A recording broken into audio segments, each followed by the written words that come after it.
જય ગિરનારી, ના રહે કોઈ દુઃખ, ના લગે કોઈ બીમારી। 2025ના વર્ષની શરૂ થવા જઈ રહી છે ગિરનારની પરિક્રમા। તો આવો જાણીએ કે આ પરિક્રમા કરતા પહેલાં તમારે કઈ બાબતોનું ધ્યાન રાખવું, જેનાથી કરી અને તમારી પરિક્રમા છે એ અદ્ભુત બની રહે। સૌથી પહેલાં કહી દઉં કે પરિક્રમા છે એ દર વર્ષે ચોક્કસ તિથિએ જ યોજાય છે। દેવ દિવાળી સુધી એટલે 5 દિવસની હોય છે અને 2 તિથિ એક સાથે હોય તો ઘણી વખત 4 દિવસની હોય છે। આ વર્ષે એમ માનો કે પહેલી તારીખ એટલે કે 1/11/2025 થી 5/11/2025 આ 5 દિવસની યોજાવાની છે। હવે ઘણા 2 તારીખનું કે ઘણા 1 તારીખનું હવે એ જે છે કેટલા ભાવિ ભક્તજનો પરિક્રમાના અગાઉના દિવસે આવી જાય છે। વધારે ભીડ થાય તો માણસોના હિત માટે થઈ અને તંત્ર દ્વારા ઘણી વખત 1 દિવસ વહેલી પરિક્રમા ચાલુ કરી દેવામાં આવતી હોય, એની આપણે અપડેટ આપણી આ ચેનલની અંદર આપતા રહીશું। તો ખાસ આપણી આ ચેનલને સબસ્ક્રાઈબ કરી લેજો, જેથી તમને બધી માહિતી મળતી રહે। અને ખાસ વિનંતી છે કે જે તંત્ર દ્વારા જે ત્યાં સાધુ સંતો અને ગિરનાર ભૂમિના જે મહંતો છે એના દ્વારા જે કંઈ પણ નિર્ણયો થાય છે એને આપણે સ્વીકારીએ અને ધાર્મિક દ્રષ્ટિએ આ પરિક્રમાનું આગવું મહત્ત્વ છે, એટલે તિથિ મુજબ પરિક્રમા કરીએ। તો ચાલો જાણીએ કે આ પરિક્રમામાં તમારે કઈ બાબતોનું ખાસ ધ્યાન રાખવું જોઈએ। બાબત પહેલી, પ્લીઝ નાના બાળકોને જો શક્ય હોય તો સાથે લઈ જવાનું ટાળો। મારા પોતાના અનુભવ ઉપરથી કહું છું કે જ્યારે એ ગાઢ જંગલની વચ્ચે પરિક્રમાનો રૂટ 36 કિલોમીટરનો છે અને વચ્ચે જે પહેલા 12 અને છેલ્લા 12 આ જે 24 કિલોમીટરમાં હજી નેટ કદાચ મળી પણ જાય, પણ વચ્ચેના 12 કિલોમીટરનો જે દુર્ગમ વિસ્તાર છે ત્યાં નેટ મળતું નથી। ઘણી વખત રાત્રિની અંદર વચ્ચેના એરિયામાં અંધારું પણ ખૂબ હોય છે, તો બાળકો જો ભૂલથી પણ એમાં છૂટા પડી ગયા તો એને ગોતવામાં બહુ મુશ્કેલી થાય। પોલીસના મિત્રો મદદ કરશે, પણ એ પણ લાચાર હોય છે કે એને ડાયરેક્ટ ન મળે। એ રાવટીમાં એકબીજાને જાણ કરતા હોય, પણ ત્યાં સુધીમાં તમારી હાલત ખરાબ થઈ જશે। બાળક ઓલરેડી ભગવાનનું સ્વરૂપ છે, એને પુણ્યનું ભાથું બાંધવાની કાંઈ જરૂર નથી। એટલે આ એક બાબત ખાસ વિનંતી કે નાના બાળકોને સાથે લઈને ન જવું।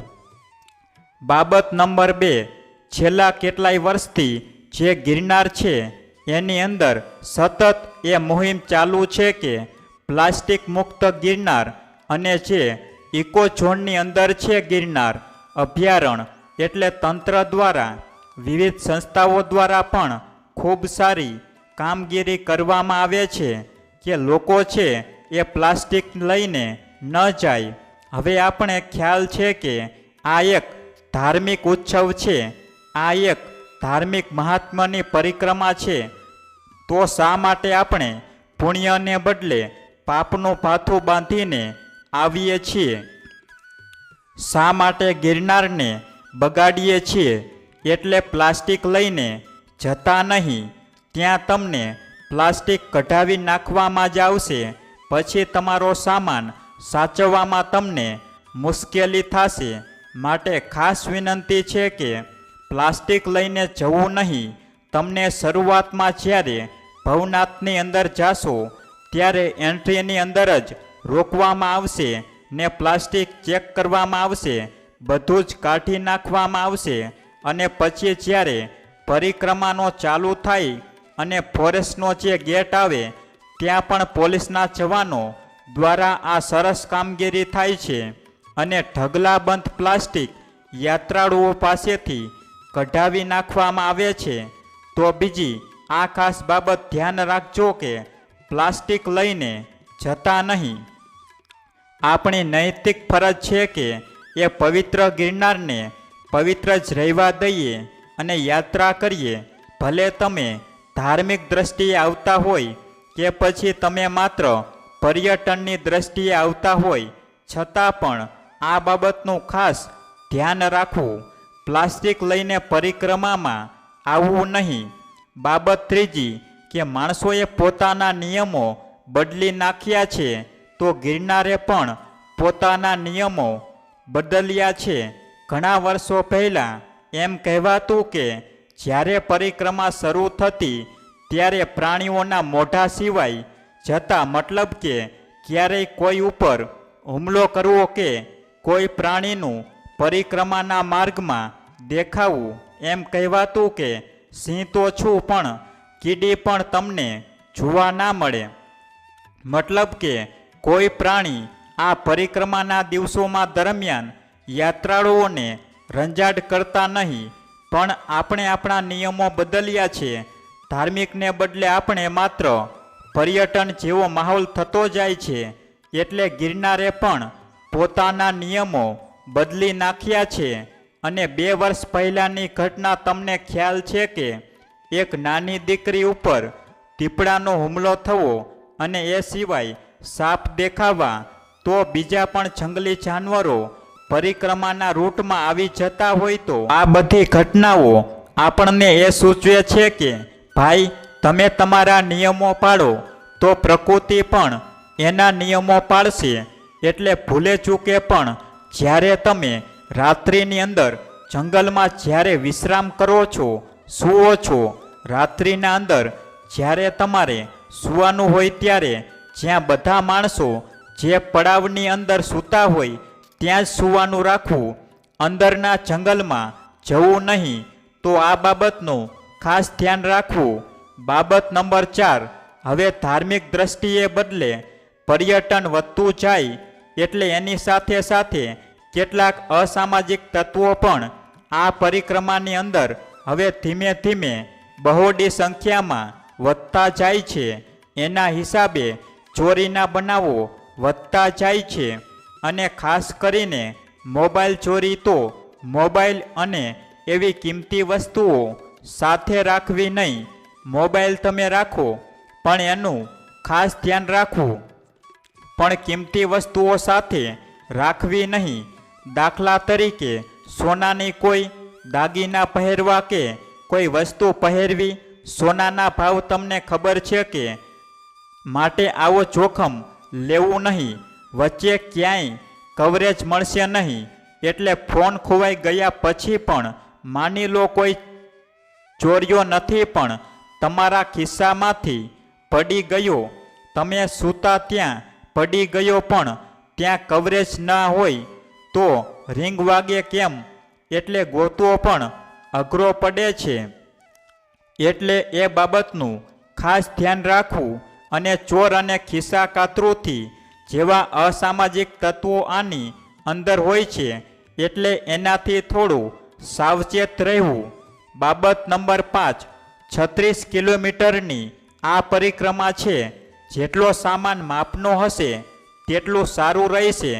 પહેલી વખત આવતા હોય ઓછામાં ને ઓછામાં કોથળા બાંધી લઈએ અને પછી થોડા કિલોમીટર હાલે એટલે ખુદ કોથળા જેવા થઈ જાય. એવું મેં ઘણી વખત પરિક્રમામાં જોયું છે. માટે માપનો સામાન સાથે રાખવો. તમને પહેલાં 12 કિલોમીટર પછી જે ઝીણા બાવાની મઢી આવે છે ત્યાં અસંખ્ય સેવાભાવી સંસ્થાઓ. એક તો એને સલામ છે. ખરેખર જે સેવા કરે છે, જે પહેલી વખત આવશે એને તો માન્યામાં નહીં આવે કે આવા અતિ દુર્ગમ વિસ્તારમાં, આવા જંગલમાં, આવા પહાડી વિસ્તારમાં આટલા લોકો આવી દિલથી કઈ રીતના સેવા કરી શકે. એટલા બધા સેવાના કેમ્પો હોય છે. માટે જમવાનું તમને મળી રહેશે. પણ સૂકો નાસ્તો તમે જે વચ્ચેના ગાળામાં પરિક્રમાનો જે માર્ગ છે ત્યાં તમને નહીં મળે, એટલે એના માટે સૂકો નાસ્તો સાથે રાખી શકો છો. અને તમે ઝીણા બાવાની મઢીથી આગળ જાશો તો વચ્ચે તમને જે ઘોડી આવે છે ત્યાં 150 રૂપિયામાં ગરમા ગરમ ઓળો અને રોટલો પણ મળી રહેશે. આ તમને જમવાની વ્યવસ્થા વાત કરી. બાબત નંબર 6 કે પરિક્રમાના દુર્ગમ વિસ્તારમાં ક્યાંય નેટ આવતું નથી અને વચ રસ્તામાં તમને ઘણી બધી વસ્તુઓ વેચાતી પણ ખાવા પીવાની લઈ શકો. માટે એના માટે રોકડા થોડા રૂપિયા સાથે રાખવા. બધી જગ્યાએ નેટ એટલે ઓનલાઈન પેમેન્ટ થઈ શકશે નહીં, તો એ પણ એક ખાસ ધ્યાને રાખવું. બાબત નંબર 7 આ વખતે તિથિ મુજબ દિવાળી થોડી વહેલી છે, એટલે કે 10મા મહિનાની 20 તારીખે દિવાળી આવી ગઈ અને પરિક્રમા નવેમ્બરની શરૂઆતમાં જ આવી ગઈ. એટલે જે દર વર્ષે જે મધ્યમ નવેમ્બરમાં હોય એટલી ઠંડી કદાચ ના પણ મળે, પણ રાત્રિના સમયે ઠંડી પડે. અને વરસાદ છેલ્લા થોડા સમય પહેલાં જ થયો, એટલે ગિરનારની અંદર શિયાળો અને ચોમાસું આ મિક્સ ઋતુ તમને જોવા મળી શકે છે. એટલે આ દિવસમાં ખૂબ તાપ પણ પડશે. માટે ઋતુ જે ચેન્જ થાય છે એટલે નાની મોટી જે બીમારીઓ, તાવ, શરદી, ઉધરસ, માથું દુખવું, કળતર આવવું, એના માટે થોડી ઘણી દવાઓ સાથે રાખવી. અને જેને અસાધ્ય રોગો છે, સપોઝ કે હાઈ બીપી હોય અથવા તો શ્વાસ ચડવો ને આવી બધી બીમારી હોય તો શક્ય હોય તો ટાળવું. કારણ કે ઊંચા ચઢાણ આવે છે, પણ જય ગિરનારી વાંધો નહીં આવે. હું કોઈને ટાળવાનું નથી કહેતો. પરિક્રમા કરો, પણ તમારી સલામતી, સેફટી સાથે આ પરિક્રમા કરવી. બાબત નંબર 8 રોકાવું કઈ જગ્યાએ? તો સૌથી પહેલાં તમે 12 કિલોમીટર પછી ઝીણા બાવાની મઢી આવે ત્યાં રોકાઈ શકો છો. ત્યાંથી 12 કિલોમીટર ચાલો એટલે માળવેલાની જગ્યા આવે, અને ત્યાંથી થોડું આગળ ચાલો એટલે બોરદેવી આવે. બોરદેવી મંદિર પણ આવે. તો આ 3 જગ્યાએ તમે રોકાણ કરી શકો છો. અને રોકાણ કરવાની જગ્યાએ જ્યાં બધા સૂતા હોય ત્યાં જ સૂવાનું રાખવું. બાબત નંબર 9 જંગલમાં વન પર્યાવરણને નુકસાન પહોંચાડવું નહીં. તંત્ર દ્વારા તેના બોર્ડ પણ ત્યાં મારેલા તમને જોવા મળશે, અને એના મોટા દંડ છે. એટલે કે જંગલની અંદર ક્યાંય લાકડાઓ કાપવા તેમજ લાકડીઓ શરૂઆતમાં આપે છે એ પણ તમે છેલ્લે મૂકી દેવાની હોય છે. તો જંગલને નુકસાન ન કરવું એ પણ આપણી એક નૈતિક ફરજ છે. અને તંત્ર દ્વારા જે સૂચનાઓ આપે એનું ખાસ ધ્યાન રાખજો. અને જંગલી પ્રાણીઓને ક્યાંય છેડતી કરવી અને હેરાન કરવા એના ઘણા વિડીયો વાયરલ થતા હોય છે. તો એવી કોઈ કૃત્ય કરવા નહીં. જો તંત્રને ધ્યાને એ આવી જાય છો તો પછી આપણા મોર બોલે તો કહેતા નહીં. એટલે આમાં તમને સાવચેતી કહી દઉં કે કોઈ ચેષ્ટાઓ કરવી નહીં. બાબત નંબર 10 અને આ એક સાવચેતીના ભાગરૂપે નહીં, પણ થોડી સમજણના ભાગરૂપે કે આ ગિરનાર પરિક્રમા છે. ઘણી વખત લોકો ધાર્મિક માન્યતાથી આવતા હોય તો ઘણા પ્રકૃતિ પ્રેમીથી હિસાબે પણ આવતા હોય.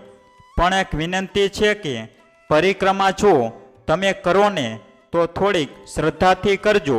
ભલે તમે ફરવા માટે આવો છો, પણ થોડીક શ્રદ્ધાથી પણ જો કરશો ને તો ગિરનારીના ચોક્કસ તમને આશીર્વાદ મળશે.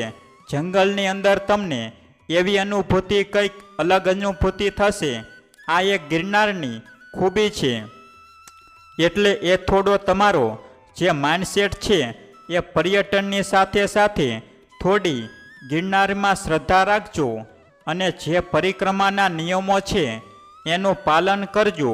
ઘણી વખત ત્યાં ઘણા બધા સાધુઓ હોય છે, તો ઘણા બધા સાધુઓના વેશમાં પણ કોઈ પોતાનું પેટ ભરવા માટે થઈને નાટક કરવાવાળા પણ મળી રહે છે.